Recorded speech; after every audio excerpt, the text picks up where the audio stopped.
Kalau terangkan ya, jadi di antara mukjizat Quran itu kamalul bayinah. Kalau memberi penjelasan itu sempurna. Sehingga ulama mengatakan imanul mukallid, imannya orang-orang yang asal ikut kiai, asal ikut guru, asal ikut buku, itu mukhtalaf alaih.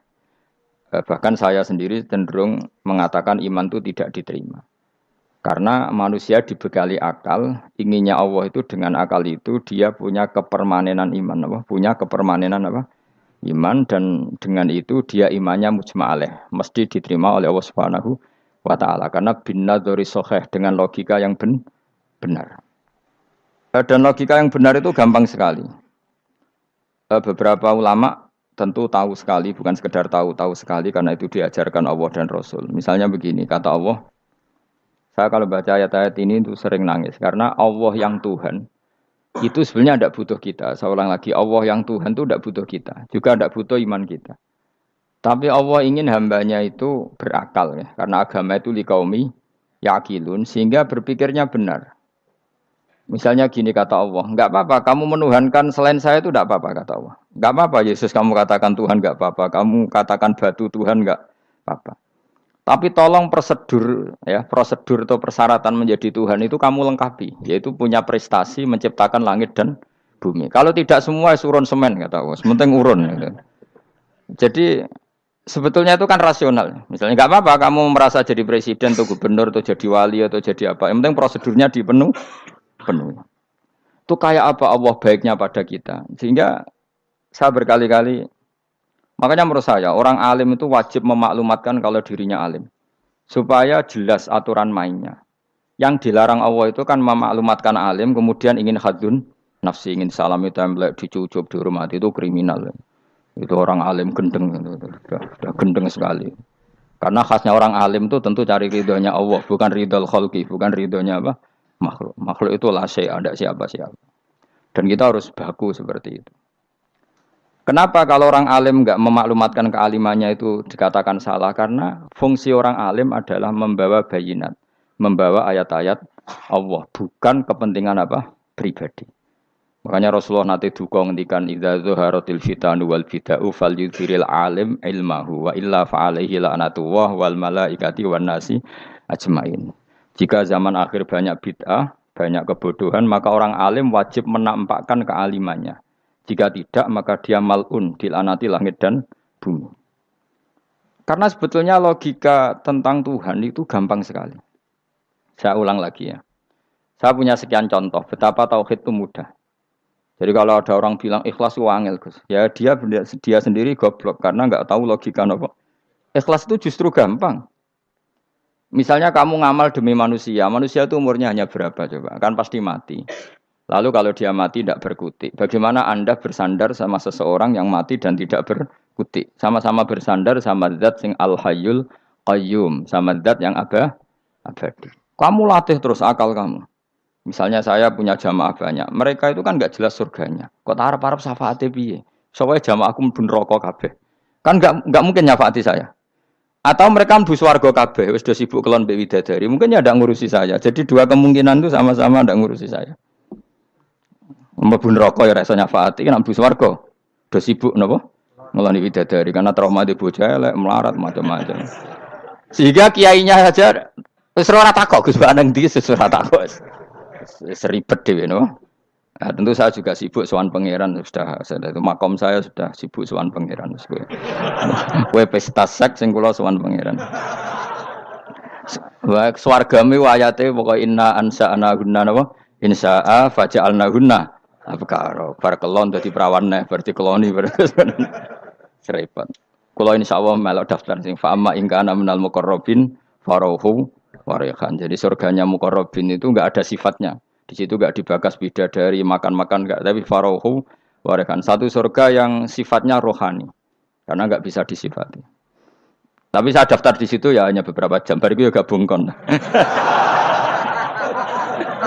Sawangane kok karo rasane wong ayu juga keberatan. Ya tapi saya tentu punya dua kelas, supaya punya kartu premium dan ekonomi. Saya ndak tertarik lah daftar yang premium dok nanti repot apa. Saya itu sering nangis kalau baca ayat seperti ini. Bagaimana Allah yang Tuhan, kemudian tidak butuh apa-apa. Tapi Allah saking baiknya itu membuat tatanan logika kita. Saya tidak akan bosan-bosan sampai sowan Allah. Bahkan andaikan saya masuk surga dengan faham ini, saya milih faham ini. Karena faham ini itu menguntungkan agama. Li'ilai kalimatillah. Sementara masuk surga itu hadun nafsi. Banyak ulama yang mengatakan, kenapa Anda tidak ingin mati? Padahal Anda mati masuk surga. Katanya, saya takut kehilangan momen sujud. Karena sujud adalah hak Allah. Sementara surga itu hakun nafsi. Keinginan saya. Tentu saya mendahulukan hak Allah ala hakin nafsi. Itu makam-makam yang... Dan itu nggak bisa... Kamu copy paste, orang yang pada kelasnya akan merasakan seperti itu. Dan kamu tidak perlu minat, malah paham. Jadi sudah, dengar saja, apa? Dengar saja. Begini misalnya, saya berkali-kali bilang, kenapa ulama dulu, saya ini kan di Sarang juga ngajar tauhid. Dulu saya ngajar kubrul yakiniyat. Di beberapa madrasah, termasuk di Sidogiri saya juga ngajar tauhid. Di sini saya ngajar tafsir, tapi yang saya titikkan juga tauhid.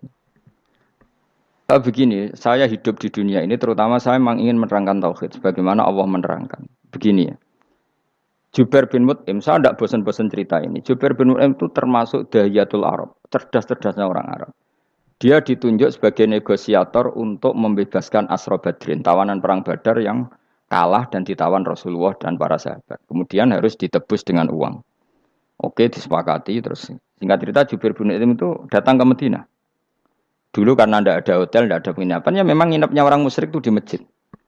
Ya sehingga itu lazim saja. Kamu tidak usah jadi liberal kemudian bilang musyrik boleh di masjid, ya tidak perlu seperti itu. Kamu juga tidak perlu goblok mengatakan nggak ada ceritanya orang musyrik ngidam di masjid karena ya ada tarikhnya seperti itu. Jadi tidak perlu goblok, ya tidak perlu liberal. Paham ya? Kalau kamu bilang wah, nangono wong musyrik oleh nginep di masjid, kamu liberal. Padahal konteksnya dulu memang nggak ada hotel. Tapi kalau bilang nggak sama sekali juga goblok karena sejarahnya pernah ada. Milih di goblok apa liberal? Apa milih jelas? Nggak milih aja, ngaco aja. 01 apa 02 apa 00? milih mana? Goblok, liberal, nggak milih. Nah, ketika Jubair bin Mut'im itu datang, delalah Nabi itu sholat maghrib ngimami. Nabi baca surat Wattur wa kitabim mastur fi rabbim mansur wal baitil ma'mur. Kemudian di pertengahan surat At-Tur itu kan ada ayat yang menurut saya itu sangat bagus. Sehingga di kamar saya, di rumah saya itu tak figur ayat itu. Bahwa kita harus dilatih berpikir. Kata Allah memulai argumentasinya, am khuliqu min ghairi syai'in. Apakah kejadian alam raya ini seisinya tentu diciptakan tanpa sebab. Misalnya begini, alam raya ini kata orang nihilisme atau komunis atau orang-orang paham nihilisme, itu kan dimulai dari ketiadaan. Logika ini kan goblok sekali. Berarti kalau alam ini kadung wujud, kamu kan tahu kan langit bumi sekarang kan wujud. Ya, langit bumi sekarang kan jelas wujud. Berarti logikanya adalah al-adamu yakhluqu makhlukon, sesuatu yang enggak ada menciptakan sesuatu yang itu kan aneh. Di mana-mana al-adam ketiadaan itu tidak mungkin yakhluqu syai'an atau yu'athiru syai'an. Di mana-mana ketiadaan itu tidak mungkin mengefeki sesuatu yang ada. Wong kamu sebut tidak ada itu berarti tidak mungkin bisa berbuat apa-apa karena namanya tidak ada. Sekarang alam raya ini dimulai dari ketiadaan. Terus kamu simpulkan sesuatu yang enggak ada menciptakan yang ada. Itu gendeng apa enggak? Oh, gendeng sarap itu. Ora usah dipateni wong gendeng wis barno ngok mati dhewe. Jadi makanya Quran menanyakan mereka, am khuliqu min ghairi syai'in. Apa alam yang kadung wujud ini kemudian disebabkan oleh sesuatu yang tidak ada. Lalu kalau sesuatu yang ada pasti diwujudkan oleh yang ada. Nah, karena yang ada ini pencipta harus berstatus super. Nah, super ini oleh ulama disebut wajibil wujud. Maka Allah bersifat super, wujud yang paling prima, yang kausa prima. Karena pencipta tentu kelasnya harus di atas yang diciptakan. Makanya disebut ulama dulu nyebut Allah itu apa? Wajibil wujud. Karena pencipta tentu lebih dahulu, maka harus disifati awal atau qadim, apa? Awal atau qadim. Kayak apa Allah mendidik kita? Am khuliqu min ghairi syai'in. Terus Allah bilang gini, ya enggak apa-apa, yang menciptakan enggak saya, enggak apa-apa kata Allah. Tapi amhumul khaliqun, kamu saja yang menciptakan, enggak apa-apa. Tapi syaratnya kalian juga harus merasa pernah ikut menciptakan langit bumi. Am khalaqus samawati wal ardh. Jadi, enggak apa-apa kamu merasa Tuhan, enggak apa-apa. Yang penting kamu merasa ikut nembok langit, ikut ngecor apa? Langit. Ya pokoknya ikut bikin. Terus kata Allah, bala yukinun, kamu tak suruh merasa menciptakan langit bumi, kamu juga enggak merasa, ya memang ya mereka merasa enggak kan. Akhirnya Jubair bin Mut'im saking enggak kuatnya. Am khalaqus samawati wal ardi bala yukinun, amin dahum khuzun. Sama Allah dibombardir seperti itu. Dia datangi Rasulullah, ya Muhammad, logika itu tidak meninggalkan akal saya. Matarok tali akli nasian. Akal saya habis Muhammad. Saya iman saja. Saya tidak cukup punya logika untuk melawan argumentasi ayat yang kamu baca. Saya iman saja. Terus iman. Makanya kalau ada logika nihilisme bahwa sebelum alam ini adalah ketiadaan, lalu pertanyaannya bagaimana mungkin ketiadaan menciptakan yang ada? Di mana-mana ketiadaan itu la yu'atsiru syai'an wa la yakhluqu syai'an. Jenenge wae tiada. Tiada itu ya enggak ada fungsinya, ya enggak ada efeknya, enggak ada prestasinya. Ya pokoknya namanya enggak ada ya enggak ada. Nah, ini penting saya utarakan. Terus di sini Allah mengulang lagi, enggak apa-apa yang lainnya kamu katakan Tuhan jadi mitra saya enggak apa-apa. Tapi tolong kata Allah, aruni madza khalaqu minal ardi, tunjukkan ke kami prestasi dia ikut bikin bumi. Kita tahu misalnya Yesus, Isa lahir di bumi. Bumi sama Yesus dulu mana? Dulu bumi, dia lahirnya di bumi. Lalu dia melata di bumi, jalan-jalan. Kemudian dia mengatakan ini bumi Tuhannya saya.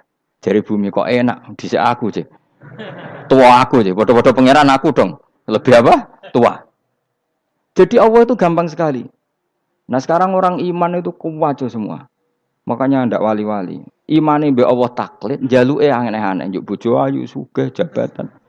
Bela Allah secara hujah aja enggak pernah, sudah minta. Makanya kita ini hidup di zaman yang saraf massal. Lho kula nu njaluk pangeran akeh-akeh kuwi isin. Coba kamu bela Tuhan tuh pernah bela apa? Bela Tuhan tuh gampang dengan argumentasi al-hujjah yang supaya agama ini tamkin fil ard, benar-benar mapan dalam logika. Yaitu tadi di mana-mana yang namanya sebab itu amrun wujudiyun, di mana-mana sebab itu sesuatunya harus wujud.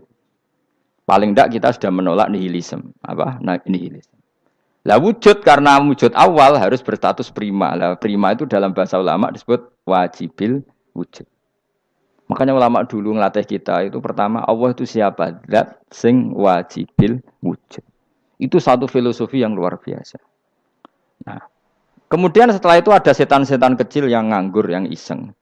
Nah itu nggak usah kamu perhatikan. Tinggal delok TV, ngopi, terus tinggal nyate kelata. Enggak saya tamak, pingsan dewe. Syukur-syukur stres dewe. Dugaan saya, setan saya gue pingsan, kurang gizi. Karena memang setelah itu setan goda gini. Lalu sebelum Allah jangan-jangan ada wujud yang lain. Lalu Allah sendiri awal mulanya gimana? Kata Nabi, jika ada pertanyaan seperti itu kamu harus berhenti.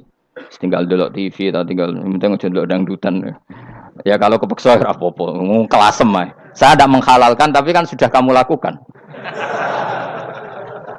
Karena itu lebih baik ketimbang pertanyaan filsafat. Banyak orang yang dulu sholat ketika sekolah filsafat tidak sholat. Alasannya sampai menemukan jati diri itu Tuhan. Dan itu bahaya sekali karena Nabi berkali-kali bilang kamu jangan mikir tentang Allah pasti rusak. Orang kok mungkin rusak dari Nabi pasti rusak. Nah cara menghentikan gimana? Karena setan ini makhluk, akal-akalannya gampang. Tadi tak warai, saya sebagai ulama atau sebagai manusia atau sebagai orang awam atau sebagai siapa saja, kadang ada pertanyaan seperti itu. Tak tinggal anggeling darmo, kan pusing setan, kan ngenteni. Weh, ngenteni bar lo anggeling darmo. Bariku aku lesu mangan mie, bar mangan mie waret turu, kan dia ngenteni terus mau bikin was-was lagi. Ternyata saya sibuk kan nggak bisa masuk deh. Bangun tidur aku selali pertanyaan tadi, dinteni. Nah, dia masuk lagi aku sibuk ngajak anak jalan-jalan. Jadi saya kalau jalan-jalan di pasar itu wis enteni tan santai wae.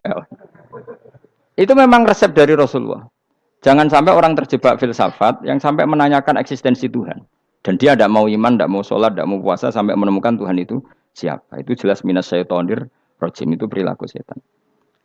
Makanya Rasulullah setiap ditanya sahabat gitu itu Nabi guyu-guyu. Dan guyunya Nabi itu kata Nabi, baguslah kalau kamu takut Tuhan kalah, kata Nabi. Nabi gojlok gitu. Maka ada ulama yang punya seni berargumentasi, yaitu Imam Ghazali. Jika setan tanya kamu, lalu sebelum Allah jangan-jangan ada wujud yang sebelum Allah. Kata Imam Ghazali, ya itu saja yang Tuhan. Yang Allah ini enggak jadi Tuhan. Ya berarti wujud sebelum Allah itu yang benar-benar Allah. Kalau kamu bayangkan lagi, jangan-jangan sebelum itu ada wujud lagi. Ya itu saja yang benar-benar Allah. Sehingga tetap Allah itu menang terus. Paham ya? Yang jelas jangan sampai didahului Adam, karena kalau didahului Adam lebih ngeri lagi, karena sesuatu yang enggak ada menciptakan yang ada itu lebih buruk lagi menurut akal. Menurut apa akal? Nah, daripada kamu nggak salim Imam Ghazali, tinggal saja ndelok tadi ndelok sinetron. Ndelok yang lucu-lucu aja. Ndelok sing lucu-lucu. Ndelok apa mencari Tuhan. Pokoknya sing aneh-aneh, sing goblok-goblok, sing lucu-lucu, sing perane wong apa? Lha saya sering diprotesi saya. Gus Salim jenengan kok sering ndelok sinetron sing ana dialog wong goblok-goblok. Wong goblok ku menarik cara kula. Apa ya? Cara pandang itu di luar dugaan saya karena kula berkali-kali lho kalah wong goblok. Jadi makanya ini tak cerita nih beberapa kali yang jari Gus Wak cerdas berkali-kali kalah sampai goblok. Ada seorang santri itu ingin dibelikan bapaknya itu sepeda motor. Bapaknya wong desa, senengane ngrumat sapi wedhus. Lah menurut saya ya orang tuanya itu mampu lah, sangat mampu untuk beli itu. Pak mbok ditukokno mawon wong sepeda motor. Kata bapaknya, "Anakku nu jog mondok tak goblok, Gus. Wong njaluk kok sepeda motor, njaluk mobil ora ya goblok. Lah kok goblok, Pak? Jenenge donya iku Gus, sing lahirno donya kok sapi iku ndek anak, wedhus ndek anak jenenge donya. Di mana-mana jenenge donya sing lahirno donya. Iki donya kok mangan donya. Mergo motor iku kan tuku bensin, mobil. Iku cara dekne iku goblok Gus. Batin berarti kabeh kiai goblok perkarane tuku donya sing ngentekno donya. Cara dekne donya iku sing lahirno donya. Batin kok pinter iki batin. Untungnya saya ini ulama ya, ahli tafsir ya malu. Sebenarnya kalah itu ya malu. Tapi saya sebagai orang objektif fair, itu teori benar apa? Jadi donya iku ya sing lahirno donya. Donya kok mangan donya iku goblok. Untungnya dia dengan saya itu jaraknya 5 kilo 7 kilo karena 7 kilo. Lala dia diterkon sepeda motor, aku tetap mau kalah. Pak, nanti jalan kaki saja. Karena kalau pakai motor ini kegoblokan kata saya. Terus mendingan nih. Loh Gus mau kalah tadi.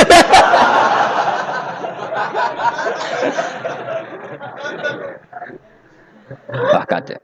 Singkat cerita dia bersikeras nggak mau beliin sepeda motor anaknya karena di mana-mana dunia gue sing lahirno dunia nggak boleh dunia kok mangan. Ini satu kegoblokan yang agak ilmiah tadi. Nah Imam Asy'ari juga ngalami hal yang sama. Imam Asy'ari itu punya kita kalau ahli sunnah kan 2 partai ya. Ya, di dalam ahli sunnah itu hanya ada 2 partai juga. Kalau enggak Asy'ari ya Maturidi. Ya, dan sama-sama alim. Ya kalau terpaut ya paling 5%, 7% ya, kealimannya Asy'ari dan Maturidi. Imam Asy'ari itu bikin logika yang jelimet seperti saya sekarang ini. Logikanya jelimet, tapi permanen. Jadi yang saya ajarkan tadi itu logika yang jelimet tapi apa? Permanen. Karena tadi alam raya ini kadung wujud. Kalau kadung wujud pasti pewujudnya yang menciptakan wujud pasti adalah kewujudan. Karena al-adam la yu'athiru syai'an. Di mana-mana kenihilan tidak yu'athiru syai'an. Ya sepakat ya, gampang kan? Tentu wujud ini prima disebut wajibil wujud. Lalu Imam Asy'ari itu bersikeras. Kalau imanul muqallid itu tidak diterima. Terus banyak yang keberatan ulama, tapi Nabi nyatanya yaktafi bi imanil a'rab al-khalina anin nadzur. Nabi nyatanya mencukupkan imannya orang-orang Bedui yang mereka itu kayaknya tidak bisa mikir. Ya, Nabi yaktafi bi imanil a'rab itu wong desa al-khalina anin nadzur yang mereka itu tidak bisa apa? Berpikir. Singkat cerita Imam Asy'ari survei. Coba ayo kita tanya orang-orang kampung. Ternyata kegoblokan orang kampung itu ya ilmiah, masyhur itu. Imam Asy'ari saja harus belajar dari wong awam, wong goblok-goblok. Kita kok ingin ya Badawi bima arafta rabbak. Kowe kok iman be Allah iku bima arafta rabbak. Lalu kamu tahu Tuhan kamu atas nama apa? Dengan logika apa? Jawabnya enak ya. Al-ba'ratu tadullu 'alal ba'ir wa atharul aqdam yadullu 'alal masir. Angger ana tletong ya ana ontane. Angger ana bekas delamaane wong ya ana sing bar liwat. Jadi misalnya ada bekas teracak anjing, berarti anjing habis liwat. Ada bekas apa ular ya berarti ular harus liwat. Ada bekas teracak manusia ya berarti manusia habis liwat. La wa hadzal alam atharun min athari qudratillah. Alam iki bekas, mesti ana sing gawe. Jadi Mas Ari pinter juga, mesti logikanya gak jelimet tapi agar ana tletong, ana sapine. Ana tracake wong berarti ana sing bar liwat. Dene ngomong gampang wa asarul aqdam ya dulu alal masir. Nah, terus Imam Asy'ari habis itu ngendikan, ya sudahlah dengan logika apa saja. Meskipun karena zori hadal arabis bagaimana cara berpikir Bedui ini, sementing ada nazar. Apa ada nazar.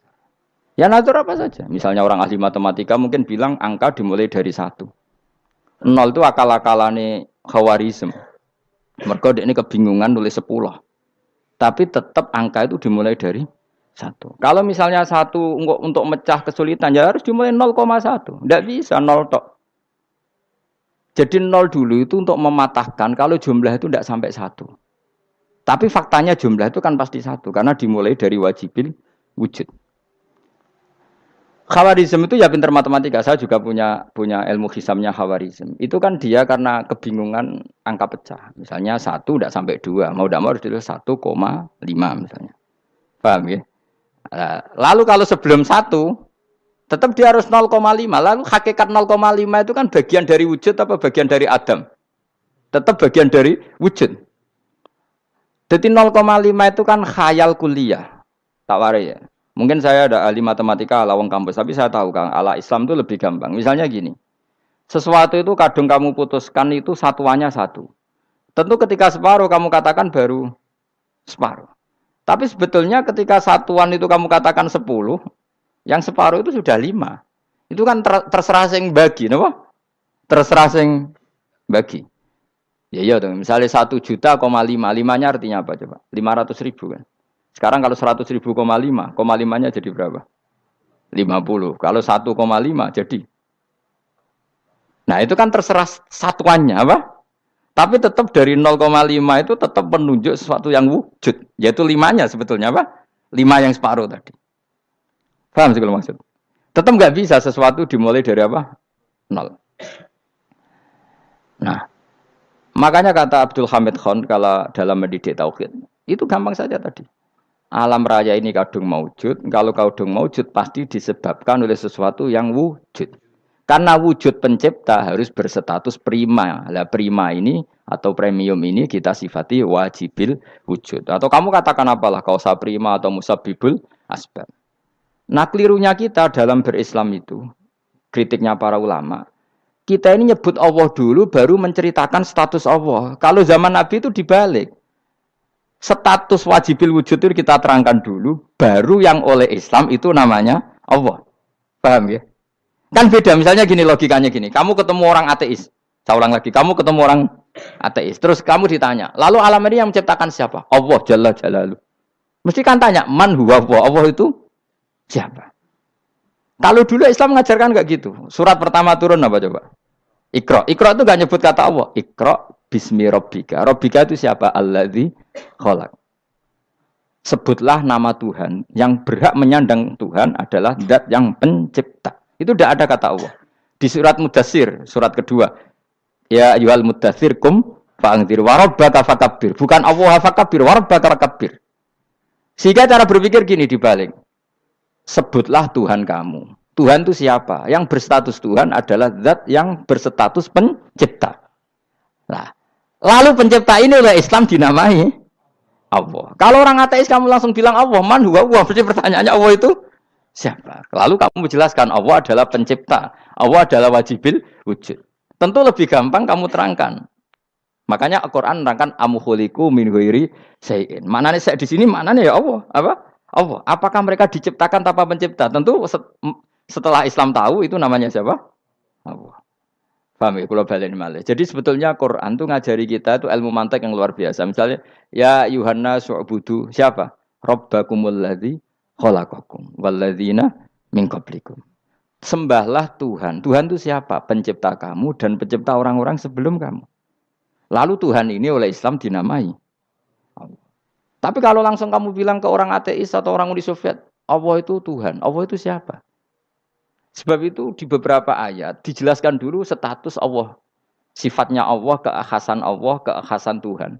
Yang dikatakan Tuhan adalah zat pencipta. Kalau tidak pencipta berarti tidak Tuhan. Sekarang Yesus pencipta bumi apa enggak? Enggak, karena dia lahir sudah di bumi. Begitu juga Fir'aun. Fir'aun itu kalah telak sama Nabi Musa gara-gara logika ini. Ketika Nabi Musa ditanya Fir'aun, wa ma rabbul alamin? Lalu Tuhan itu siapa? Kata Musa, Rabbus samawati wal ardi, yang nuhani langit dan bumi. Jadi Fir'aun, ndak, ma'alim tulakum min ilahin wa irisa, jalan-jalan kemana-mana yang dikatakan Tuhan oleh masyarakat saya. Nah, kurang ajar Fir'aun. Terus kata Musa, ya Tuhanku yang di langit. Terus manggil Haman Mesir, ya Haman ibnili sorkhalla ali abluhul asbab samawati fa'attoli ila ilahi Musa. Haman, bikinan saya piramida yang tinggi. Aku akan lihat Tuhannya Musa. Ada enggak di sana? Padahal misalnya munggah tenan ya pangeran ra iso didelok kan repot Nabi Musa. Wah, parah ya. Nggak piramida nginceng pangeran teprak itu kan. Akhirnya Musa pakai logika. Ya sudah gini saja. Rabbukum wa rabbu abaikumul awwalin. Yang menuhani nenek moyang kamu yang dulu-dulu. Itu langsung fabuhita Fir'aun. Fir'aun tuh kaget sekaget-kagetnya. Dan para penggawa Fir'aun sadar. Wah, kalau Fir'aun yang Tuhan, babanya tanpa Tuhan. Kan Tuhannya balita kan gitu kira-kira. Tuhannya balita. Tuhannya barulah. Itu kan jadi logika yang mematikan. Kalau Fir'aun Tuhan berarti babanya dulu yang wujud itu tanpa Tuhan. Karena Tuhannya barulah. Ini ada Tuhan kok datang terlambat ini kan. Akhirnya para punggawanya Fir'aun iman. Macam gendeng ya. Fir'aun itu gendeng. Itu pentingnya logika. Rabbukum wa rabbu abaikumul awwalin. Nah sekarang orang tuh nggak belajar logika. Iman bi Allah orang mantep ning ati, jek iso diguncang setan, jalukane wis aneh-aneh. Jaluk swarga, jaluk gak mutu cara ngono. Gak mutu. Makanya banyak wali kalau ditanya, kamu masuk surga sama sholat milih mana? Milih sholat. Kenapa milih sholat? Di surga itu demi khadun nafsi saya, poya saya. Tapi kalau saya sholat itu untuk hakku. Saya sebagai hamba, identitas kesejatian saya adalah menghamba. Soal nanti Allah bikin bonus surga silahkan. Maka sebenarnya masuk surga itu ada urutannya. Sebagai orang alim saya urutannya adalah berkampanye sesering-seringnya membuat logika supaya orang mudah ke Allah dan Rasul. Makanya di Quran tuh gak ada orang disuruh masuk surga dulu itu ya Tuhan nafsul mutmainnah irji'i ila rabbiki. Kamu kembali ke Tuhan kamu dulu. Bahwa kamu makhluk yang butuh Tuhan. Fadkhuli fi ibadi. Kamu masuklah berstatus hamba dulu. Kesestatusan Anda sebagai hamba ini matangkan dulu. Bahwa saya ini hamba. Dibuktikan dengan suka sujud, suka ngamal, suka sedekah, suka tawadhu. Saya sebagai orang alim sebenarnya enggak suka mulang.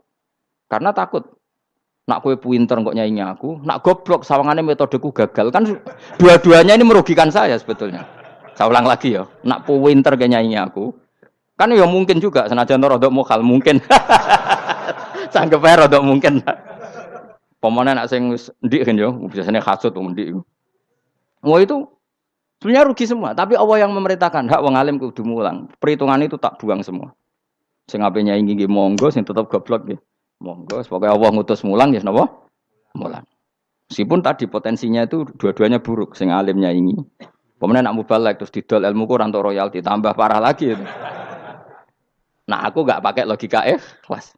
Pakai logika ikhlas selesai semua, ya disuruh Allah ya sudah. Saya ulang lagi ya, makanya saya minta ya. Surat Tur itu dibaca. Makanya baca Quran itu jangan terlalu egois, jaluk swarga. Statusnya dulu itu fadkhuli fi ibadi. Kehambaan Anda posisikan yang mantap. Lagi wadkhuli jannati. Sekarang enggak dibalik orang ini masuk surga dulu. Kayak surga di kapling. Terawih arang-arang we jaluk Lailatul Qadar. Lailatul Qadar wis kliwat. Wingi wis Dzulhijjah wingi kan Pak. Sebagian ulama berpendapat Lailatul Qadar itu fi kulli sanatin. Apa fi kulli? Karena Lailatul Qadar berdasar nuzul Quran dan nuzul Quran itu bisa saja hari Arafah, bisa hari apa. Ada ulama mengatakan Ramadan, tapi bisa tanggal 1. Nah, kamu kan pemalas ikut yang partai 21, 23 karena kan wis akhir-akhir kan wis enteng. Sebenarnya Anda milih 21 berdasar ilmu apa berdasar enak terbatas waktunya kan? Kan lebih sempit apa? Lebih apa? Sempit. Ya saya ulang lagi ya. Jadi Allah kalau ngajarkan hujah itu gampang sekali ya. Tadi amkhuliku min ghairi syai'in. Enggak apa-apa saya ada Tuhan kata Allah, tapi kamu harus punya logika. Alam raya ini diciptakan tanpa pencipta. Mau enggak kamu punya logika seperti itu? Bahwa alam ini yang wujud diciptakan oleh sesuatu yang tidak wujud. Mau enggak kamu punya logika itu? Enggak mau kan? Namanya wujud tentu diciptakan super wujud. Dan super wujud itu wajibil wujud. Dan itu Tuhan kita yang oleh Islam dinamai Allah. Bang, makanya nyebut Allah itu di surat-surat awal Quran tidak ada. Coba. Awal surat Quran itu surat apa coba? Iqra kan? Iqra itu ada enggak kata Allah? Enggak ada. Iqra bismi rabbika. Rabbika itu siapa? Allazi khalaq. Surat Mudatsir sama. Ya ayyuhal mudatsir qum fa'anzir wa rabbaka fakabbir. Ya sudah seperti itu. Ya Yohanes su'budu rabbakum. Rabbakum itu siapa? Alladzi khalaqakum. Nah kita ini keliru metode. Pemene wong tukang wiridan Allah, Allah. Tapi ora roh Allah iku sing sapa ora. Ya dia Allah, Allah, Allah. Dia nyifati Allah mau sing ngekei swarga, sing ngekei dhuwit, sing ben ngekei widadari. Jadi Allah disifati sesuai selera yang menguntungkan dia. Bahwa Allah ini yang ngampuni saya, kemudian saya masuk surga, kemudian ngeloni widadari. Makanya kalau dia jadi wali tak demo. Tak laporkan MK. Tak suluh. Karena ini wali pecundang. Bagaimana mungkin calon wali pikirannya khadun nafsi. Kalau ulama agak gitu, mendikan Allah, Allah, Allah itu zat paling penting di dunia. Maka akan saya maklumatkan di dunia bahwa orang kembali ke Allah. Caranya gimana? Akan saya kenalkan Allah lewat logika. Caranya apa? Kita sifati wajibil wujud. Kita sifati Rabbukum wa Rabbu abaikumul awalnya. Dengan sifat-sifat yang semuanya mengarah ke dikjayaan Allah Subhanahu wa taala. Iku jenenge kowe bener-bener ulama. Iku disebut balwa ayatum bayinatun fi suduril ladzina utul ilm. Makanya ulama itu orang yang luar biasa. Sampai disebut innama yakhshawaha min ibadihil ulama. Ahli ibadah itu rapati wedi pangeran. Masih wiridan istighfar nangis rapati wedi pangeran. Gayane tok nangis. Karena sebenarnya dia nangis wedi ra mlebu swarga. Mlebu swarga gak iso ngloni. Dari itu aja orientasinya itu. Makanya benar Kanjeng Nabi nak gojlok orang alim satu itu lebih utama dibanding 1000 ahli ibadah. Bahkan Nabi pernah ngendikan sangat ekstrim. Fadlul alim alal abid ka fadli ala adnakum kata Nabi. Keutamaan orang alim dibanding ahli ibadah itu sebagaimana kelas saya kata Nabi dibanding kelas terendah kalian. Padahal Nabi dengan Abu Bakar saja jaraknya sangat jauh. Itu kata Nabi fadlul alim alal abid ka fadli ala adnakum. Keutamaan orang alim dibanding orang abid sebagaimana keutamaan saya dibanding sahabat paling rendah. Karena tadi abid itu ada opportunisnya. Tapi kamu jangan benci abid loh. Karena kamu ya orang alim, orang abid. Saya saja yang kritik. Saya yang tanggung jawab di depan Allah. Orang abid itu kadang kan wiridan nganti nangis. Pikirannya apa coba? Wis rasakno mungkin apa wiridan pikiran aja. Di sepuro dosane. Terus apa kan? Mlebu swarga. Terus apa kene swarga? Aku takok. Jadi aku takut, ayo, saya ngapain bersuarga, apa kegiatan? Rencana pertama ya, Pak. Terus gak usah munafik biasa, weh. Mau inna ansa anabna, apa? Insa, ayo kalau harus jujur, apa jujur. Bandingan kalau orang alim. Orang alim itu ketika nyebut Allah itu iri ya Allah. Kenapa di dunia ini ada makhluk lain yang menandingi engkau? Saya tidak ridho. Kenapa di dunia ini ada syarik orang yang dimitrakan seperti engkau? Maka orang-orang alim ini ingin memaklumatkan bahwa la syarika lak labbaika wa humalab baiklah syarika lak innal hamda wa ni'mata laka wal mulka la syarika lak. Sehingga para nabi itu memaklumatkan itu. Engkau saja yang Tuhan ya Allah. Semua nikmat dari engkau, semua kepemilikan ini milik engkau. La syarika lak baik. Dimaklumatkan ke dunia. Innal hamda wa ni'mat itu dimaklumatkan. Enggak ada kepikiran mereka masuk surga. Karena mereka ingin memaklumatkan bahwa Allah ini yang Tuhan. Sama tak ceritani Nabi Ibrahim dari Khalilur Rahman, rumang samu kakan wiridan kok ya kowe ndak. Wiridannya Nabi Ibrahim sama-sama mungkin banyak sampean. Karena sampean banyak kepentingan tadi. Wali-wali dulu kalau wiridan itu ndak sebanyak sampean ndak, tak jamin ndak. Pemene maca lelo ping 10.000 ndak biasa wiridannya. Tapi khosyahnya sama Allah luar biasa. Pertama Nabi Ibrahim diangkat jadi khullah. Khullah itu ya Khalilur Rahman itu. Itu dia wiridannya gini. Ya Allah, innahu la yahzununi alla ara ahadan fil ghairi ya'buduka ghairi. Alla ara ahadan fil ardi ya'buduka ghairi. Sama saya hafal tak ini. Memang saya hafalkan. Ya Allah, saya ini susah sekali. Kenapa zat sepenting engkau, kemudian yang menyembah engkau hanya saya? Ini tidak fair. Makhluk yang enggak penting saja punya umat. Makhluk-makhluk yang enggak penting aja jadi pusat perhatian. Misalnya artis atau presiden atau gubernur atau tokoh top. Semuanya jadi presiden. Padahal semuanya itu makhluk yang enggak sepenting engkau. Ini zat yang sepenting engkau. Kemudian yang tahu kalau engkau penting hanya saya, ini tidak fair. Nangis dan nangis. Ini tidak fair. Innahu la yahzununi alla ara ahadan fil ardi ya'buduka ghairi. Saya ini susah Gusti. Susah sesusahnya. Zat sepenting engkau. Kemudian yang tahu kalau engkau penting itu hanya saya. Wah ini tidak fair. Loh, coba kalau orang mencintai sesuatu kan gitu. Misalnya kita bojo ayu, kemudian wong liya kabeh darane elek, ki mangkel ora? Mangkel gak? Kamu beli Alphard. Kamu kira itu mobil mewah. Kemudian orang nyejajarkan podo mbek Carry, mangkel gak? Semua kenikmatan tuh kita nikmat karena itu diakui ya enggak? Wes gunane apa kae ndek Alphard gawa ning Gunung Kidul. Terus wong darani ngono iku padha mbek keri mbek kejangke mangkel ora kira-kira. Enggak penting mewahnya ini tetap butuhnya pengakuan. Coba misalnya kamu jadi presiden hidup di dunia orang sufi. Sing darane wong penting wong soleh ahli sujud ora kakuati ke. Keteko di Barnos. Karena itu dihormati situ hanya orang apa soleh. Kakuati gak? Oh kakuati kan. Atau kowe dadi artis top teko ning daerah Gunung Kidul wong desa-desa terus diundang lek.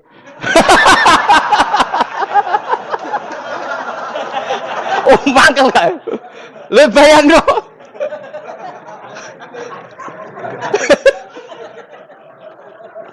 Oh, kamu menteri top, menteri BUMN, barang dolan itu iso diundang le. Mados walang le ngono. Oh, semua angel. Karena orang keren itu butuh pengakuan apa? Wes kayak misalnya di bojo ayu terus wong liya kabeh darane elek ki mangkel gak? Sebetulnya orang merasa nikmat itu karena pengakuan. Bayangkan andekan orang itu melihat Alphard itu tidak wow. Orang punya Alphard gagah enggak? Oh enggak gagah. Kalau orang lain enggak bilang apa? Oh. Mau misalnya di Gunung desa terus orang desa nganggap kamu model tepak terus saya mau badhe numpang wedhus kula angsal Pak. Kagak ati. Habis kan. Makanya branded itu harus dimaklumatkan. Nah itu bayangkan Nabi Ibrahim. Zaman itu ada Raja Namrud yang dipuja-puja, ada orang kaya dipuja-puja. Kemudian engkau yang Tuhan, pemilik langit bumi, enggak ada muja-muja engkau. Ini enggak fair ya Allah. Nangis. Orang kok kowe eling pangeran sak jam, swarga Gusti. Dasar gak bakat wali. Saya itu pernah kangen Nabi Ibrahim itu sampai nangis dan itu saya tidak berdoa. Semua yang terkait Nabi Ibrahim itu saya baca. Mulai surat Quran, tafsir tentang Ibrahim. Dan sampai saya di Kudiro, di Takdir Allah pernah ziarah ke makamnya Nabi Ibrahim. Itu saya hampir nggak pernah doa. Saya isek. Ya karena tadi. Ketika Nabi Ibrahim nangis-nangis gitu, ya Allah ini tidak fair. Engkau zat terpenting di alam raya ini, kemudian nggak ada menuhankan engkau. Nggak ada perhatian sama ini tidak fair. Susah sekali, karena yang tahu engkau Tuhan itu saya tok. Masyhur itu sama Allah. Karena Ibrahim nangis-nangis itu, terus sama Allah diterbangkan ke langit. Itu disebut wakadzalika nuri Ibrahim malakutas sama. Di langit ada jutaan malaikat sujud, jutaan malaikat rukuk, jutaan malaikat baca tasbih. Nabi Ibrahim, oke Gusti kalau gini ya benar, ini baru benar kata. Makanya terus Allah dengan keangkuhannya, karena Allah punya sifat angkuh dan itu sah walahul kibriya. Kan sifat angkuh baik untuk Allah tapi tidak baik untuk makhluknya, dan Allah dengan sifatnya walahul kibriya. Kata Allah, kalau nasihati para nabinya, kamu tidak usah susah. Jika di bumi jarang orang nyembah saya. Innalladzina 'inda rabbika yusabbihuna lahu bil-laili wan nahar wa hum la yasamun. Kamu tenang saja. Orang yang di sana di langit-langit itu maksudnya para malaikat itu bertasbih siang dan malam. Wa hum la yasamun, dan mereka tidak berhenti-henti, tidak bosan-bosannya bertasbih. Jadi nabi itu baru terhibur kalau yang diidolakan itu keren. Itu nabi, itu wali. Itu wali kutub, itu wali. Kamu enggak nyebut Allah itu. Sebenarnya kamu kan enggak ingin kan bangun malam ingat Allah. Berhubung utamu akeh. Terus Allah mbok libatno, mbok nyaur kan sebenarnya itu. Kamu ingin jadi bupati. Sebenarnya kamu enggak kangen Allah. Kamu ingin jadi bupati. Terus Allah mbok jak koalisi kan gitu. Terus malam-malam Allah, ya Allah ini hambamu ya Allah minta ini. Sebenarnya kamu kangen Allah apa kangen keinginan kamu? Terlalu menyindir banyak orang ya. Maksudnya ini cerita saja. Ya sudah, ini kayaknya kok banyak yang tersindir. Tapi ini kan ngaji. Yang ngaji itu harus naik kelas. Ya sudah, tidak usah diteruskan. Kok banyak yang tersinggung. Ya sudah, tidak usah diterusin. Walau akhidu mau mengalap sapa Allah anasa yang manusa bima lan perkara kasabukan nglakoni sapa anas. Minal ma'asi sing pira-pira maksiat. Mataroka. Mongko ora ninggal sapa wa ta'ala dzuriya ing atase dhuwure artayil ardi minda batin saking kewan apa wae. Nasamaten tegese kewan tadubu kang melata pun sama alih ing atase arat.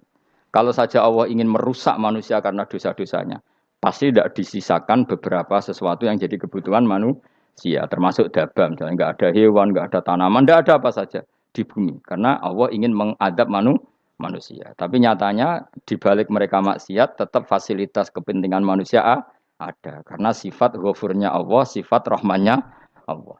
Walakin yu akhiru tetapi ini ngakhirna sapa wa hum wong akeh ila ajalin tumeka maring batas musaman kang wis ditentono. Yaumil kiamat tegese dina kiamat. Fa idza jaa mongko nalikane teka apa ajaluhum ajale wong akeh fa inna wa mongko satuna wa taala iku kana ana sapa wa bi ibadihi kan kawulan apa basiran dat sing mirsani. Fa yujazi mongko males sapa wa ing wong akeh ala amali ing atase wong ngamale wong akeh. Carane ngemales Allah tentu profesional atau prosedural fi isabatil mukminin kelawan ganjar wong mukmin wa iqabil kafirin lan nyiksa wong kafir. Bismillahirrahmanirrahim surat Yasin Makkiyah tunte surat Yasin Makkiyah. Au illa qaulahu maksudnya Makkiyah bangsa periode zaman Rasulullah tesih teng Mekkah. Au illa qaulahu kecuali dawuh Allah taala wa idza qila lahum anfiqu alayat niku.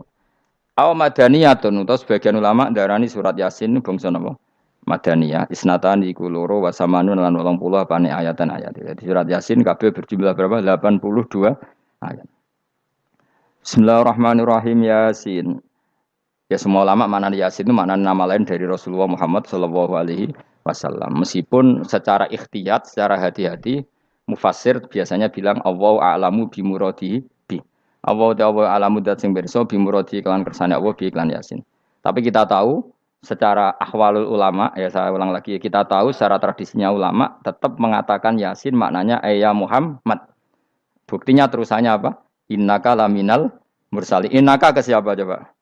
Ke Nabi kan, Nabi Muhammad. Berarti Yasin wahai Muhammad kamu adalah mursalin. Apalagi ada istimal yang sudah konsensus seluruh dunia. Misalnya sholatullah, salamullah ala toha rasulillah, sholatullah, salamullah ala Yasin habibillah. Jadi makanya saya berkali-kali bilang, saya pernah ngisi pengajaran tafsir di Madura juga bilang gitu. Ada disiplin ilmu tafsir dan itu kadang ketatnya ikhtiyat. Ikhtiyat itu hati-hati. Sehingga tetap bilang Allah alamu bimuradihi bidzalik. Tapi meskipun demikian, ada konsensus masif dari para ulama yang menggunakan Yasin Toha itu untuk Rasulullah Shallallahu Alaihi Wasallam. Karena secara siakul kalam pasti demikian. Misalnya di juz 16 ya, surat Toha itu ya, 16 ya. Toha. Ya Muhammad ma anzalna alaikal qur'ana litasqa. Coba kalau Toha ada artinya Muhammad lalu siapa? Ada kata ma anzalna alaika apa? Coba sekarang Toha ganti ya Muhammad kan pas ya Muhammadu ma anzalna alaika al-qur'ana litasqa. Jelas ya? Secara siakul kalam Toha menunjuk siapa? Muhammad karena tulisannya coba ya. Toha diganti kata Muhammad. Ya tentu diganti secara makna. Ya Muhammadu ma anzalna alaikal Qur'ana ditasqa. Yasin juga ganti aja. Ya Muhammad demi Quran yang hakim, innaka ya Muhammad laminal mursalin. Sehingga meskipun mufassir secara disiplin ikhtiyatnya, kehati-hatiannya bilang innaka laminal apa? Allahu a'lamu bi muradihi bidzalik, tapi secara ahwalul ulama tetap Toha dan Yasin adalah ismun min asma'i Rasulillah sallallahu alaihi wasallam. Kayak tadi apa? Salatullah salamullah ala Toha Rasulillah, salatullah salamullah ala Yasin habibillah. Jelas ya. Jadi antara istimalnya ulama itu beda dengan keikhtiyatan mufassir. Dan tentu kita milih yang istimalnya ulama. Karena itu lebih gampang supaya kata alaika khitab itu kena apa? Kena mukhatabnya siapa? Terus ketiga kata Ibnu Jarir At-Tabari, enggak mungkin Allah mengkhitabkan sesuatu dengan sesuatu yang enggak bisa difahami. Karena orang Arab dan zaman itu paham Yasin adalah Rasulullah, Toha adalah Rasulullah, sehingga ada khitab itu. Buktinya orang kafir zaman itu enggak pernah menyoal gini. Muhammad katanya Quran itu indah, mudah difahami. Ternyata ini ada lafaz-lafaz yang kita tidak paham. Nyatanya orang kafir tidak gugat seperti itu. Itu menunjukkan bahwa penggunaan Toha dan Yasin adalah ma'ruf dan difahami. Paham ya? Jelas ya? Ya soal nanti ikhtiyat, ya ikhtiyat saja kita ikhtiyat. Paham ya? Tapi tetap difahami. Apa? Tetap difahami. Buktinya jelas kan Toha ma anzalna alaika. Berarti diganti saja apa? Ya Muhammad ma anzalna alaika al-Qur'ana litasqa. Mohon jelas ya. Wal Qur'ani demi Qur'an al-Hakimi kang bijak. Ail muhkami tegese kang kuat utawa kang kukuh. Kukuh maknane indah. Bi aji binasmi kelawan keajaibane susunan wa fadil ma'ani lan keindahane makna.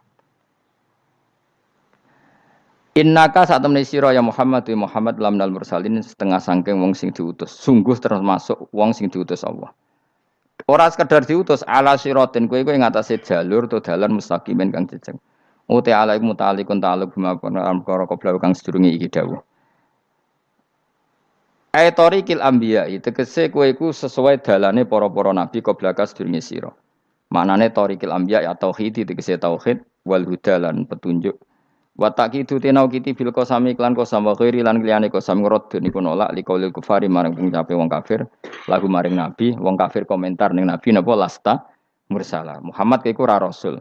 Terus Allah jawab innaka laminal mursalin. Tanzilal azizi kang kowe iku dadi rasul mergo entuk turunan untuk keturunan Quran sing aziz. Sing tanzilal azizi. Kang Quran iku dadi sesuatu sing diturunno Allah sing aziz. Fi mulkihi dalam kerajaane wa ar-rahimi kang welas fi khalqihi lan makhluk Allah. Utai lafat tanzil ku khabar mubtada'in khabar mubtada'. Ya karena Imam Suyuti baca tanzilu sehingga dia nerkep nyamuk dadak. Tapi kira kita akan baca apa? Tanzila. Makanya saya berkali-kali ngaji itu sama guru. Imam Suyuti dia itu bacanya tanzilu, makanya dia nerkep jadi khabar. Sementara kira kita tanzila, maka kita nerkep jadi maf'ul mutlaq. Paham ya? Makanya kamu enggak usah bingung iki kok dadi khabar padahal macane tanzila. Utawa ora bingung mergo ora paham pilihane loro tok. Ya. Jadi yang jelas Imam Suyuti itu kadung milih rofa, makanya dia nerkep khabar. Paham ya tanzilu, makanya dia nerkep apa? Khabar. Kalau kita baca kan tanzila, maka itu maf'ul mutlaq atau nyimpan kata amdahu. Ayil Qur'an itu kese Qur'an. Bi khabar mubtada'in muqaddarin. Apa sing kang aran tanzilul aziz ya Qur'anu tentu Qur'an. Qur'anu tujuane ditung dira supaya ngekeki peringatan sira bil Qur'an kauman ing kaum muta'alikun bitanzil. Maung dira kang ora dikeki peringatan sapa abahum bapak-bapak wong akeh elam yung daru. Tegese ora dikeki peringatan sapa akeh fi zamanil fatra ing dalam zaman fatra. Ya jadi Quran itu gunanya ya membuat logika yang benar supaya orang itu menghindari kesalahan. Jadi menakut-nakuti itu kalau nggak harus tentang neraka, takut dari kesalahan, takut dari kebodohan. Kan kita juga takut kan punya pemimpin yang salah, takut punya kasus, takut kepleset. Ketakutan tidak harus dari neraka. Makanya saya berkali-kali bilang, saya sering dulu dinasihati Mbah Mun, enak kepen alim, ojo sering maca tafsir, mari goblok dari Mbah Mun. Maksudnya mari goblok itu gini, mufassir itu manusia, kadang dia itu satu ayat umum, dia mendiktekan ke satu kasus, padahal kasusnya lebih umum. Makanya berkali-kali sama nani umpama ngene, contohnya ngene, karena nanti itu mengikat. Misalnya gini ya, saya ulang lagi ya. Ben gayamu kayak wong alim. Ini kan malam 23. Saya itu enggak pernah loh ngitung sengaja, tapi ini malam 23 kita insya Allah nginjak juz berapa? 23. Ini insya Allah barokah sekali. Tapi rasa Arab-Arab Lailatul Qadar. Biasa wae. Ora kelas e. Wis ben sing entuk Lailatul Qadar ben wali-wali wae. Kene entuk cipratane wis napa cukup. Lah wong trawe arang-arang njaluk. Iya kalau kita mintanya dianggap Allah minta, kalau dianggap ngelama. Coba andekan kapasitas Anda itu RT, minta jadi presiden itu ngelama apa doa? Tidak jawab saja. Ngelama. Jatah kamu untuk azab kok jaluk Lailatul Qadar itu ngelama apa Anda? Mestinya jalukmu orang untuk azab itu bagus sih. Paham ya? Banyak ulama diajak istisqa enggak mau. Banyak itu ulama. Ayo istisqa kita karena sudah lama enggak hujan. Kata ulama tadi, jatah kita ini kena hujan batu dari langit. Enggak hujan batu sudah bagus, enggak usah minta. Ulama macam-macam dan lah rai-rai ngene iki pantese entuk Lailatul Qadar apa entuk azab ayo jawab. Ayo. Orang entuk azab wis bagus. Yo dadi dongane ya Allah. Ampun jenengan siksa la tu'a khidna. La tu'a khidna maknane njuk Lailatul Qadar apa ora disiksa. Ya makam kita itu masih Rabbana la tu'a khidna. Iku supaya gak disiksa innasina waqtuna kalau kita salah. Kowe kan gak kalau. Wah sudah salah. Jadi donga innasina waqtuna sange apikane pangeran wae ditambahin kalau kita salah. Kalau kita kan sudah tidak kalau lagi sudah. Sudah jelas salah berkali-kali lagi. Mbok wong diisin. Njulak jaruk Lailatul Qadar gak diisin. Tapi ya oleh wong pangeran apian. Pangeran kan tapi misalnya pangeran ora aku luwe apian timbang aku. Jadi sowe disahno permintaan. Tapi gak dikabulno. Mau disahno tapi ora usah apa? Disahno iku iman jalin jeneng goblok piye meneh, macam-macam. Makanya doa paling fair itu ya Rabbana dzolamna anfusana wa lam taghfir lana wa tarhamna lanakunanna. Makom kita itu di sepuro pangeran. Sing bener donga wong traweh-traweh lho ning Tuban ning Jogja wis bener Rob. Apa innaka afuwun karim tuhibbul afwa fa'fu anna. Ora ana guru-guru kita donga, ya Allah anilna lailatul qadar ya Allah. Ka ono saraku kiye kita ora ono ngajarno ngono ya Allah innaka afuwun karim tuhibbul afwa fa'fu anna. Jenengan kandat sing kathah nyepurane lan seneng nyepuro himpun jenengan sepuro. Iku wis bagus sudah. Udah bagus. Ndelok lailatul qadar gresuk ndelok srengenge. Terus ndelok angin. Angger daerah Gunung Kidul banter terus anak-anak. Boy wong tahu diri, maksud kula dia tetap minta Lailatul Qadar tapi tahu diri. Misalnya suwe bar sedekah, puasa bar salat 1000 rakaat, terus utang mesti sahur, ambek togo-togo sing mbok dolimi jaluki sepuro. Pas kowe tenan mergo ngrasa ora dolim, nduk Lailatul Qadar. Tapi kira ngrasa ora dolim wis ujub sombong. Wong sombong ora berhak meraih. Lah terus piye Gus? Ora piye biasa wae, pokok biasa wae. Makom kita ora kena adab itu sudah luar biasa. Ora penuh adab piye. Wis ngene iki luar biasa, napa? Luar biasa. Mbon nang ngandel kula. Mesti ngene iki keadaan seperti ini terus. Soale dongane wae Rabbana la tu'akhidna in nasina wa akhtana. Itu sudah luar biasa. Nah, ini kan teruskan dawuh Mbah Mun. Misalnya Allah bilang gini, fattaku, maka takutlah kamu. Biasanya mufasir ditambahi minanar, maka takutlah kamu masuk. Sebetulnya yang perlu dihindari dari kita, takut itu ya, takut salah, takut bodoh, takut terdolimi, takut mendolimi orang lain, takut hidup tidak ada gunanya. Tapi mufasir tentu milih yang populer, takutlah kamu dari api neraka. Coba misalnya gini, kita nanti masuk surga. Kemudian zaman di dunia kita tidak pernah berkampanye ya atau berkontribusi untuk agama Allah. Cara saya itu izin. Kata Imam Malik, saya masuk surga. Kemudian orang yang mencintai saya masuk surga itu saya malu. Rasulullah juga gitu. Saya sebagai pemimpin umat, saya malu masuk surga. Dan satu dari umat saya masih masuk neraka. Jadi ulama dulu tuh ketakutannya bukan sekedar masuk neraka, takut malu, takut bodoh, takut keliru, takut. Saya misalnya nanti masuk surga itu malu dengan saya tidak pernah ngajar tafsir Jalalain. Malu saya. Karena kalau tanya Allah, hak kenapa pun buswargo? Terus dibon swargo. Tapi kalau pernah baca tafsir jalan kan anak keren nih.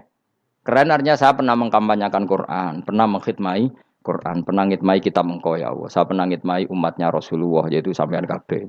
Pernah mulang, pernah sowan. Saat tiap bulan sowan jenengan gak sopan tapi. Mulane kira usah bales sowan rono malah ganggu anak-anak. Kadang santri yo pidol, wis diulang cek sowan. Orang tuh kiai kalau sudah di rumah tuh milik keluarga biar fair. Bermulang cek assalamualaikum terus kiai ini kagok keluargane ku kapan? Boyo mikir bocah ora karo-karuan. Jadi seneng ya di ilmoni, napa seneng ya di ilmoni. Saya ulang lagi ya. Nah, kata yang ditafsir itu sering tidak mengikat. Makanya kata Mbah Mun, baca tafsir itu dikurangi. Maksudnya dikurangi itu bukan apa-apa, maksudnya tadi kalimat yang ditafsir itu tidak mengikat. Yang mengikat itu yang kalimat di Quran. Nah, kalimat Quran itu umum, napa? Misalnya gini, Allah lalu gini, ikdilu, kamu harus berbuat adil. Lalu adil itu misalnya mufasir menafsiri, adil itu menyamakan di antara dua orang konflik. Misalnya di MK 01 dan 02 dianggap sama, itu namanya adil. Itu kan dawai mufasir. Atau misalnya gini, Allah bilang gini ke saya, hak kena jadi kiai sing adil. Terus adil ditafsiri orang, adil itu menyamakan sesama murid, haknya sama. Nah, tapi bisa saja adil itu di luar itu semua. Misalnya gini, ternyata adil menurut Allah gini. Adil maknanya seimbang, apa? Adil itu maknanya apa? Seimbang. Lalu keseimbangan seorang hamba adalah dia ingat Allah lebih banyak. Karena ini bandul yang benar-benar nyata. Allah itu nikmatnya nyata. Sehingga ketika saya sebagai orang alim ingat saya alim itu karena Allah, dikasih ilmu Allah, dikasih cerdas Allah. Dikasih semuanya dari Allah. Sehingga saya itu tidak merasa kumuluhur pada kalian. Karena semua ini dari Allah. Kemudian Allah sendiri yang memerintahkan. Kamu harus mengajar. Maka saya ada arep-arep salam templek sampeyan, penghormatan sampeyan, apresiasi sampeyan. Karena saya hubungannya hanya dengan Allah Subhanahu wa Ta'ala. Itu namanya adil. Meletakkan sesuatu proporsional. Itu juga adil namanya. Makanya seseorang itu enggak bisa dikatakan abid selagi belum tahu kalau ibadahnya minallah. Jadi misalnya ke ibadah tok. Ternyata kamu yakin itu ibadah kamu, amal kamu itu belum abid. Abid hakikat adalah alhamdulillah alladzi hadana li hadza Wa ma kunna linahtadiya laula anda tahu. Ketika kita sujud yakin ya Allah alhamdulillah jenengan menakdir saya sujud. Saya sholat alhamdulillah engkau menakdir saya sholat. Sehingga minallah dulu pikiran itu semua kebesaran kemendahan ini minallah dulu. Baru setelah minallah kita yakin billah. Setelah billah juga yakin ilawah. Misalnya gini ilawah itu. Setelah saya ngajar tafsir Jalalain, kepentingan saya satu. Hamba-hambanya Allah menjadi tambah mencintai Allah. Tidak mencintai saya, enggak penting sama mencintai saya. Makanya Imam Syafi'i tiap ngajar bilang begini. Wadidtu annal khalqa ta'allamu hadal ilma wala yahmadunani. Saya senang kalau kalian belajar fikih sama saya, tapi kamu tidak usah muji saya. Jadikan fikih ini alat taqarrub kamu kepada Allah. Itu namanya minallah wa ilallah. Itu adil. Tapi adil yang dijelaskan ulama beda-beda tadi. Ada mengatakan adil adalah proporsional antara murid, antara keluarga dan murid. Meskipun kamu senang mulang, jangan merantarkan keluarga, itu tidak adil. Itu kan versi, no? Maksudnya Mbah Mun, kamu jangan terjebak versi-versi dalam tafsir. Paham ya? Karena Allah hanya ngendikan i'dilu wa aqrabu. Paham ya? Tapi kan penjelasan adil ini orang versi. Paham ya? Ada yang nulis adil adalah meskipun mimpin masyarakat ya ingat keluarga. Karena sing tukang wayo oleh nafsir adil adalah karena laki tidak cukup istri satu maka ayo kan yo repot nanti. Tapi kalau kadung istrinya 3 atau 4, adil adalah harinya sama meskipun janda dan perawan. Jari sing lanang gak adil adalah proporsional. Sing wis suwi dikumpuli dikurangi. Yang baru ya mungkin kabeh enggak kalau nuruti. Mungkin enggak? Ya, tapi itu kan versi, nama. Maka kata Mbah Mun itu memang saya itu merasakan, saya sebagai mufasir merasakan memang saya kan sering baca Jalalain beda dengan tafsir Munir, nanti beda dengan tafsir Qurtubi. Saya beri contoh misalnya. Dan kamu pasti salah jawab ini. Kalau kamu benar berarti ya alim tenan. Wa idza darabtum fil ardi falaysa 'alaikum junahun an taqsuru binas shalah. Orang kalau pergi itu boleh enggak ngosor salat? Enggak jawab saja. Boleh kan? Ngosor salat itu apa? Misalnya sholat asar 4 jadi berapa? 2. Kalau isya jadi 2. Kalau subuh? Enggak, sudah maju lah. Maghrib? Enggak, kan yang bisa dikosor hanya berapa? Yang rubaiyah, yang apa? Berarti kamu yakin? Antak suruh minas sholat artinya 4 jadi 2. Yakin? Enggak, jawab saja. Yakin. Nah itu termasuk orang pinter. Ya. Berarti ilmu lagi sak trip. Ya? Sebetulnya kata Imam Qurtubi enggak. Ayat itu kan hanya bilang gini, kalau kamu bepergian, maka kamu boleh menyendak sholat. Qasru itu memotong. Dari aturan yang dulu 4 menjadi 2. Sebetulnya tidak hanya itu, tok. Aturan tidak boleh membawa najis menjadi boleh. Aturan harus tumak ninah menjadi tidak harus tumak ninah. Misalnya kamu sholat dalam keadaan perang, wajib tumak ninah apa boleh sambil lari-lari? Boleh sambil lari-lari. Boleh gak ketika perang kamu sholat sambil menghadap tidak ke kiblat? Boleh. Makanya antak suruh minas sholat maknanya apa? Jika kamu pergi, maka dalam konteks itu kan perang ya. Ayat itu memang konteksnya perang. In khiftum ayyaftinakumul ladzina kafar. Jika kamu dalam keadaan perang, maka boleh memangkas apa yang pernah wajib dalam aturan sholat. Paham ya? 4 menjadi 2. Keharusan menghadap kiblat menjadi tidak wajib.